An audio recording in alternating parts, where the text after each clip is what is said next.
Aries, hi! Welcome to Mr. Queen PH. At ito ang inyong monthly reading for November 2025. Ayan. If you're interested in private readings, meron tayong link sa description at sa pinned comment. Paka-check nyo na lang information kung paano mag-book for a private reading. And please subscribe to our channel to show your support, like, share this video, at comment na rin kayo kung kayo ay naka-resonate. Ayan guys, ang ating private reading ay hanggang ano na lang, October 31. Ayan, starting November po, hindi na ako mag-o-offer ng private readings. Okay, let's see Aries. What's the energy for November 2025 para sa mga Aries? Wow, King of Pentacles, Ten of Swords, the Queen of Swords, Two of Pentacles. Okay, so for you Aries, ngayong November, medyo may stress dito ha.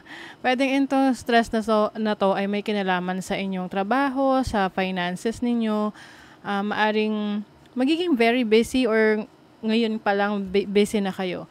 Marami kayong ginagawa, inaasikaso, pinagtutuunan ng pansin. And you need a break, no? Kailangan mo ng break. Kailangan mong magpahinga. Oo, kasi kung masyado nang naapektuhan rin yung mental health mo, ayan, with the Ten of Swords, kahit ano pa yung kinikita mo or ano pa yung gine-gain mo ngayon sa sa finances mo, ano rin, parang baliwala kung stress out ka, 'di ba? Stressed out ka. So kailangan you also have to consider yung iyong health. Ang kalusugan naman natin, hindi lang yan sa physical health, 'di ba? Mental, emotional, and spiritual health din yan. Oo. So, very busy for you.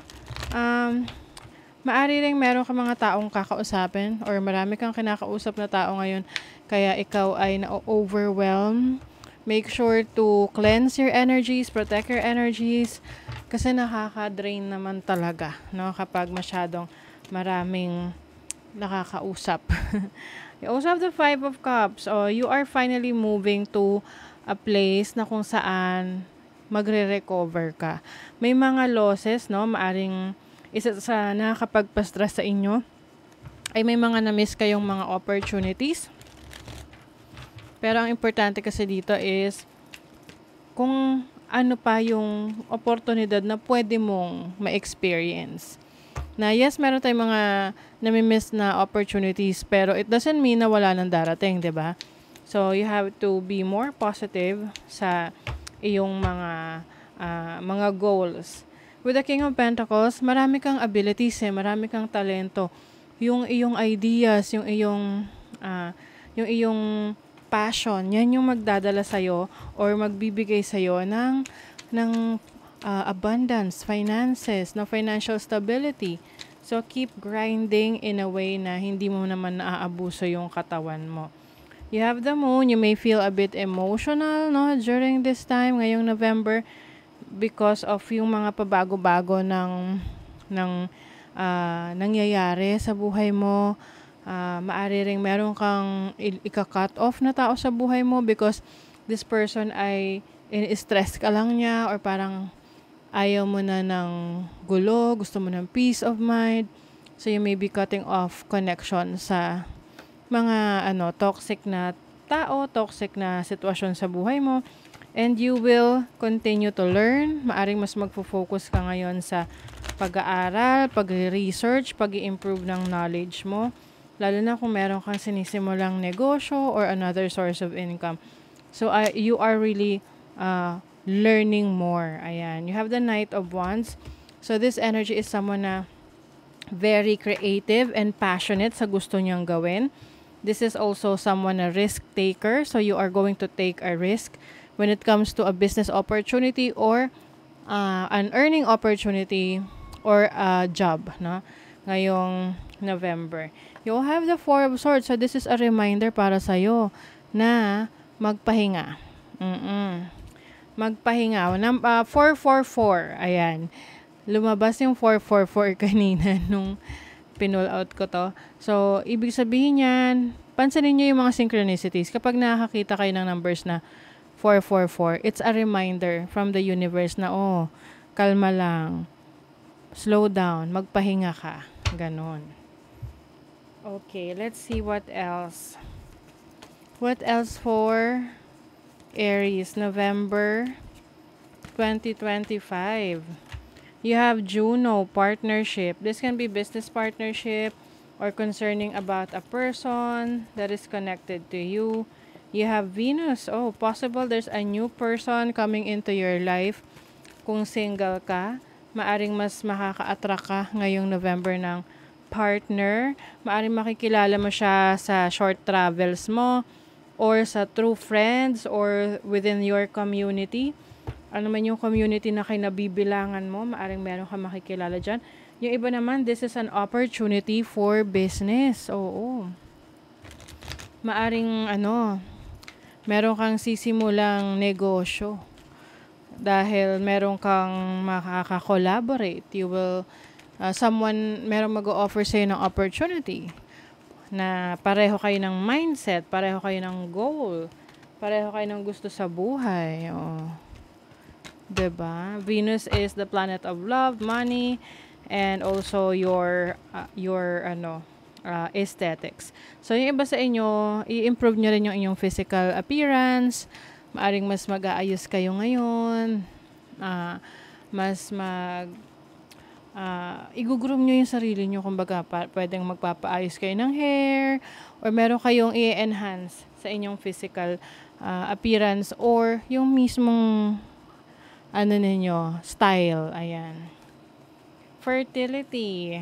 Uy, this is productivity. Yung iba sa inyo, if you are wanting to have a baby, pwedeng meron, no? Ngayong November. Pwedeng may mabuntis or makabuntis.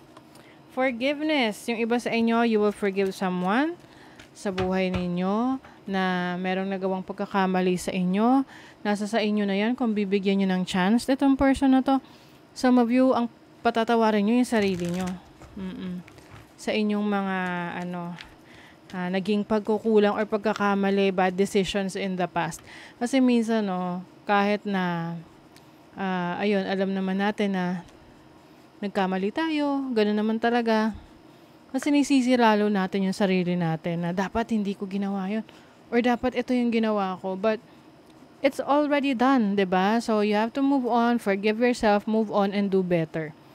O, 'di ba? Oh my God, new beginnings. Aries. After nito, pag napatawad mo na yung sarili mo or kung sino man tao sa buhay mo na nagpapabigat ng nararamdaman mo, ayan, eto na, may magbubukas na bagong oportunidad sa'yo. Like a new beginning. There is a new beginning unfolding for you. Ayan. So, tingnan natin yung energy ng inyong kaperahan. Kumuha tayo ng cards. Money, career, finances for Aries. Let's see. Money, career, finances. Ngayong November. Page of Wands. Ayan. So, meron ditong travel opportunity sa'yo, sa trabaho, sa work, sa career mo. Pwede ka ring mag-explore ng iyong talents, ng skills mo, para pagkakitaan mo siya. Yung tipong aalamin mo kung ano pa yung mga kaya mong gawin. Pwede ring merong work from home opportunities for you ngayong November. Or pwedeng magne-negosyo ka, na nasa bahay ka lang. This can also be online. Meron ako nakikita ritong lalamove. Baka may maglalalamove sa inyo. Okay, love life naman. Love life, strength card, and the page of cups. So, some of you are moving forward, moving on from your past relationship. Mas inuuna nyo yung sarili nyo ngayon. You know yourself better. O kumbaga, mas nandun yung attention mo sa sarili mo kung paano ka mag-heal. Ayan. Even if merong person na nasa buhay mo ngayon, priority mo yung sarili mo eh. You can radically change your results by shifting your beliefs. What belief is limiting you? Oh, may magbabago sa yung belief system. yung mga dati mong paniniwala, yung mga dati mong habits, mindset, nagbabago yan. Kasi ngayon, ina-align mo na yung sarili mo dun sa mga bagay na gusto mong ma-achieve sa buhay mo.